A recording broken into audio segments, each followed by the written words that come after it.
ಒಂದು ಮಾತಾಡೋ ಹೂವ ಕಂಡೆ ನಾನು,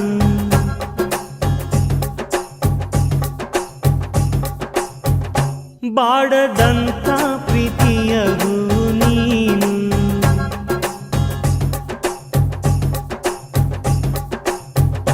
ನಿನ್ನ ಮನಸ್ಸಾಗೆ ಎಲ್ಲ ಬರಿಚೇನು, ಇನ್ನು ಇದಕ್ಕಿನ್ನ ದೊಡ್ಡದಲ್ಲ ಏನು.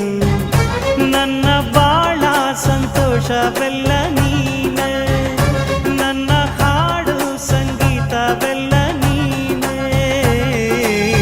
ನನ್ನುಸಿರು ಪ್ರಾಣ ಬದುಕು ಎಲ್ಲ ನೀನಮ್ಮ, ನನ್ನಾಸೆ ಕನಸ ಉಳಿಸೋ ಜೀವ ನೀನಮ್ಮ.